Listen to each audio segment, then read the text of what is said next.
Dear God, it's me, Alex. I've been thinking.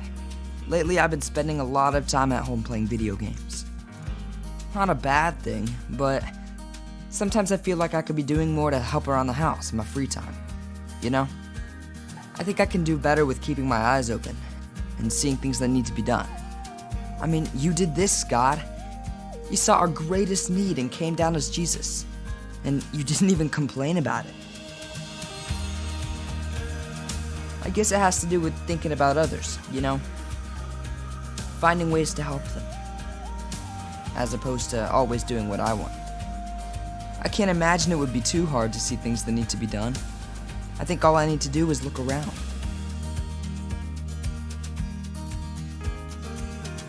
So God, right here, right now, I've decided that I'm gonna try harder to help out around the house.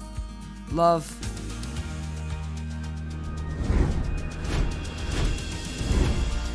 Actually, God, I'll be right back.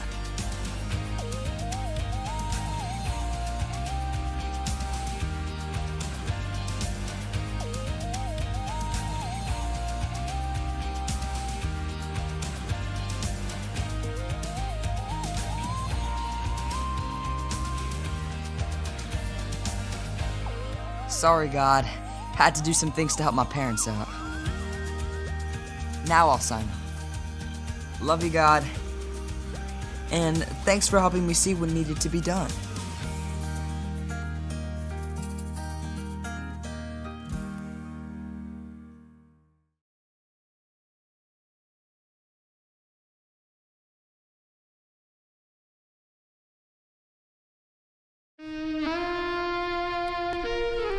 May 2025. They walked into my office like a group of really cool kids, because they were. Hey there, Gumshoes. Welcome to Story Lab. This week, we're taking a look at the investigation of some talents, some that were used and some that never saw the light of day.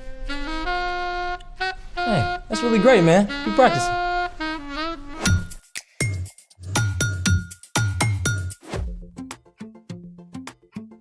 Hey guys, welcome to Story Lab. I'm Sebastian. And I'm Carter. This month, we're talking about what it looks like to love God by keeping our eyes open for ways to do God's work. I said keep your eyes open. Are you okay, man? Yeah. No, I just think there's something just a bit wrong with my eyes, and everything's just a bit blurry, and it's been really kind of hard to read lately. Well, that's not good. Quick, how many fingers am I holding up? 3? Ooh, man, something really is wrong. I did spend 36 hours just straight watching old black and white detective films. You know, film noir. You dirty rat. I knew I couldn't trust you. 36 hours? Hey, man, those are really good films. No wonder your eyes are out of whack. Luckily for you, I know a little something about eyes. You see?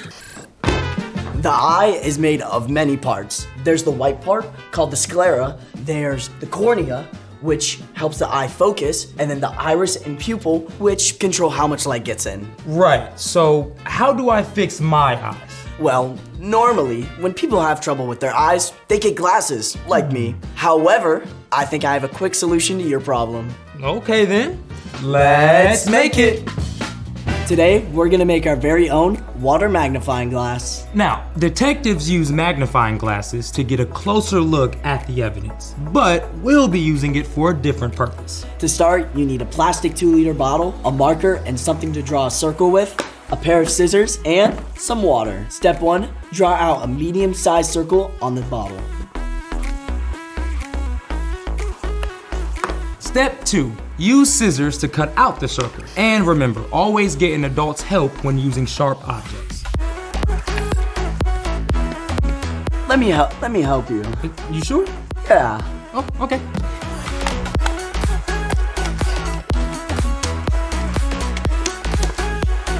Step 3, put a little water into the cut piece of plastic. Careful not to spill. Let me help you with that. Right here. Thank you. Perfect. Are you sure? Is that enough? Yeah, and voila, that's our water magnifying glass. Wait, that's all there is to it? Yeah, that's it. Now, let's refocus your eyes. I'm so ready. All right, I'm gonna show you a few objects. You ready? Okay, I'm ready. All right, what do you see?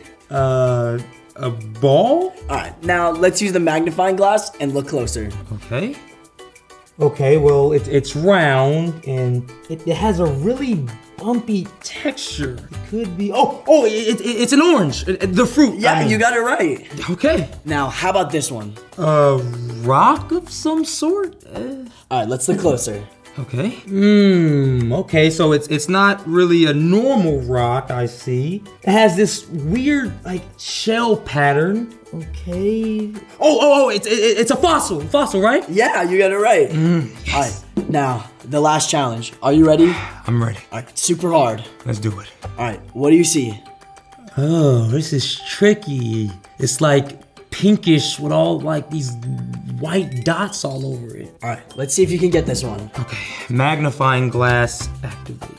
Okay, so it's has like this smooth texture with like all these white dots over it. It has a sweet smell. Okay, you know, based on my deductions, it can only be a strawberry cake pop. Boom, you got it right. Yes, I did it. And to be honest, my eyes feel so much better. Well, I figured you just needed something to help you focus. Though, maybe lay off the movie marathons until your eyes are rested. Thanks. Though, I still love my detective stories. Well, speaking of stories, it's time for... The story before the story. Today, we're in the book of Matthew. Near the end of the book, Matthew recorded details from the final week before Jesus died and returned to life. After riding into Jerusalem on Palm Sunday, Jesus went up to the Mount of Olives. There, he told his followers stories or parables that explained what the kingdom of God is like. Parables use everyday objects and situations to share a deeper truth. The stories Jesus told help people think for themselves, make connection, and remember what he said. Which is where our story starts. Take it away. Hey everyone, I'm Padma. Hope you've got your magnifying glasses because today's story has us searching for something that should have never been hidden. Jesus knew that he didn't have much time left with his followers before he would give up his life. So, when he went up to the Mount of Olives, he told his disciples several parables, including this one. Here is what the kingdom of heaven will be like. If Jesus told the story today, it might sound something like this. A rich man was leaving on a long journey. He sent for his servants and handed each of them some money to take care of while he was gone. To the first servant, he gave 5 talents, or bags of gold. To the second, he gave 2 talents, and to the third, he gave 1 talent. The servant with 5 bags of gold went out at once. Would you like to invest in my new bakery? I call it Dinah's Babka, and etc. for all your baked good needs. Sure. The first servant put the money to work and earned 5 more bags of gold. The servant with 2 bags of gold also found a wise way to use the money he was given. I got a hot business tip. Indoor plumbing. It's all the rage in Greece. I'd invest in that. This servant put his 2 bags of gold to work and earned 2 more bags of gold in return. But the servant who had received 1 bag of gold went and dug a hole in the ground. Then he hid his master's money. After a long time, the master of these servants returned. Let's see what you've earned with my money. The man who had received 5 bags of gold handed over all the extra gold he had earned.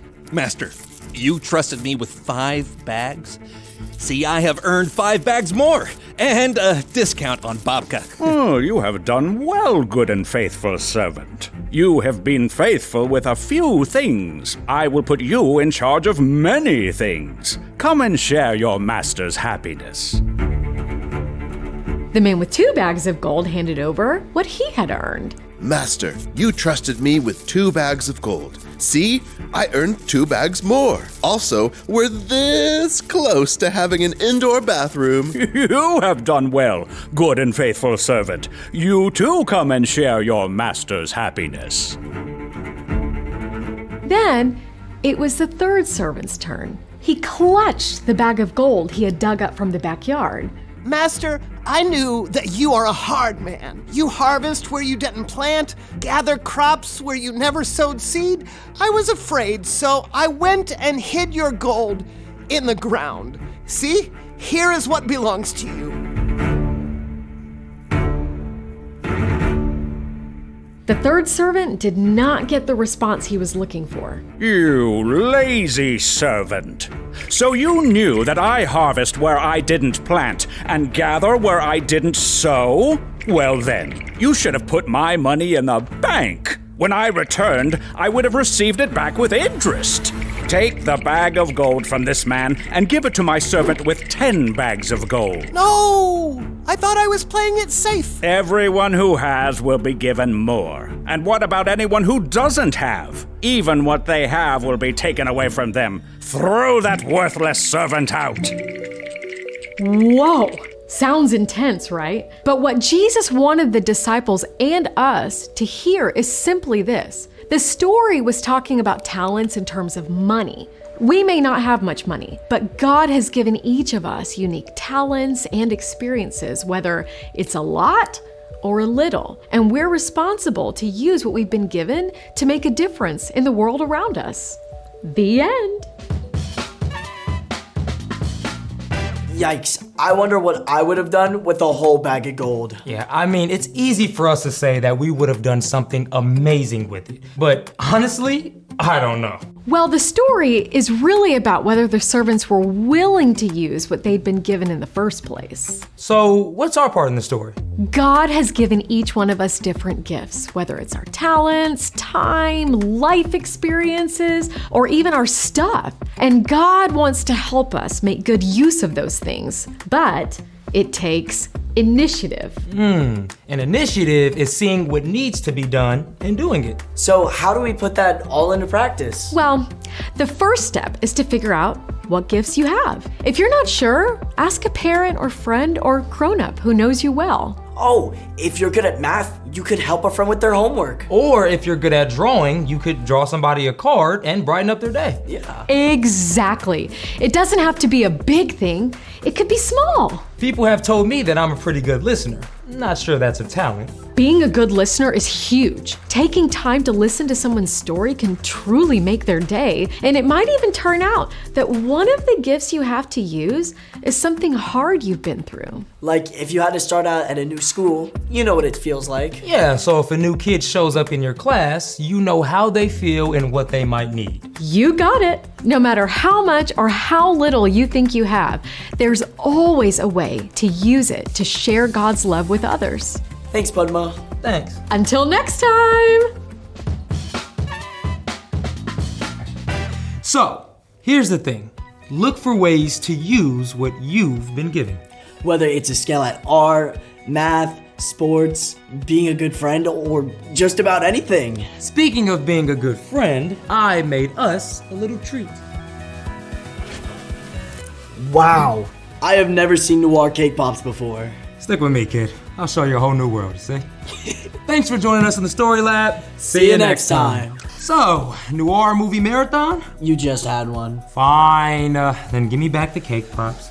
No. Okay, what about one movie? This kid's a tricky one, you see?